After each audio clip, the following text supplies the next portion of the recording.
కృపానిధియగు దేవాది దేవునికి నా హృదయపూర్వక వందనములు, స్థుతులు, స్తోత్రములు సమర్పించుకుంటున్నాను. అందరికీ శుభోదయం.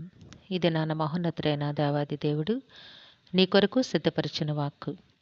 అతడు యెహోవాను ఆశ్రయించినంత కాలము దేవుడు అతని వర్ధిల్ల చేసెను. దేవుని నామమునకు మహిమ కలుగునుగాక. ఈ మాటలు 2వ దినవృత్తాంతముల గ్రంథము 26వ అధ్యాయము 5వ వచనములో వ్రాయబడి ఉన్నవండి.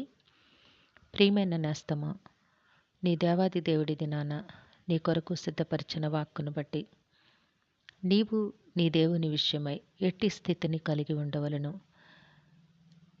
ఎట్టి ఆశయములతో నీవు జీవించవలను నీ దేవాది దేవుడు నీకు బోధిస్తూ ఉన్నారు.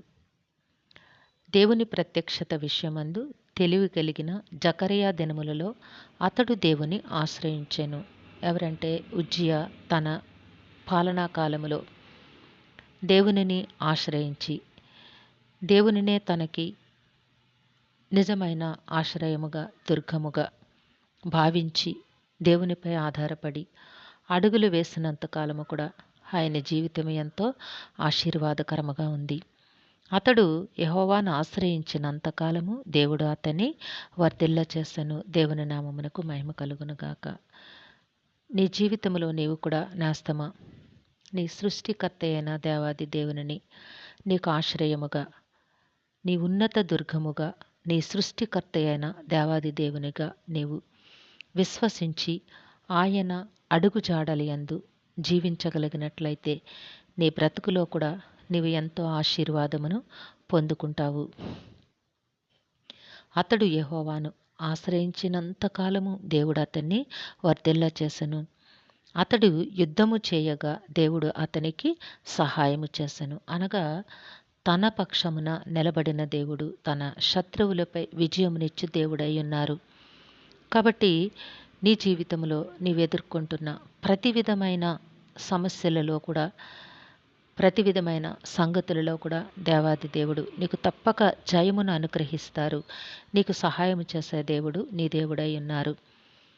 నీ పక్షమందున్న దేవుడు సమస్తమును చేయగలిగిన సమర్థుడై ఉన్నారు అన్న సంగతిని నీవెన్నడూ కూడా మరువబోకు నేస్తమా.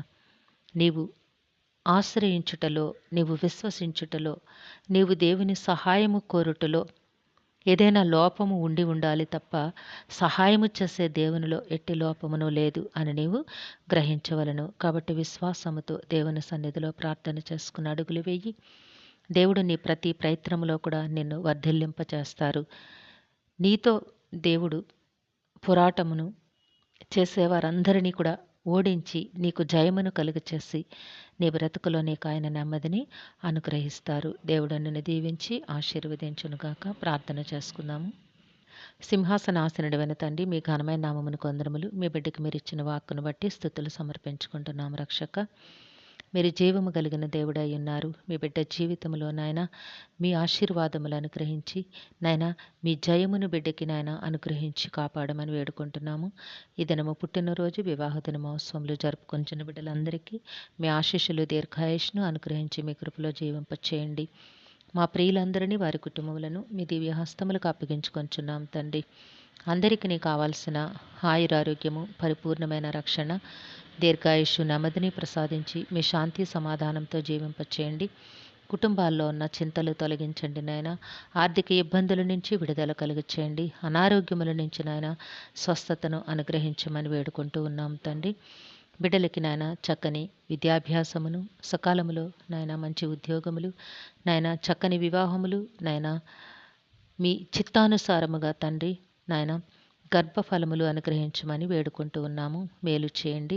కుటుంబాలలో మీ శాంతిని, సమాధానమును, నెమ్మదిని అనుగ్రహించండి తండ్రి.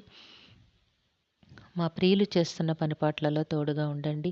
ఉద్యోగ విధులలో మీ సహాయమును దయచేసి నాయన మీ పరిశుద్ధాత్మ శక్తిని తోడుగా ఉంచి నడిపించమని సమస్తమును మీ దివ్య హస్తములకు అప్పగించుకుంటూ ఈ ప్రార్థన మా రక్షకుడును మీ ప్రియకుమారుడైన యేసుక్రీస్తు వారి అతి శ్రేష్టమైన నామమున అడిగి వేడుకొనుచున్నాము తండ్రి. ఆమెన్. సర్వకృపానిధియగు దేవుడు మీ కుటుంబ జీవితంలో ఉన్నతమైన ఆశీర్వాదములను అనుగ్రహించి మిమ్మును ఆయన నామ మహిమ కొరకు జీవింపచేయునుగాక. Amen, amen, amen.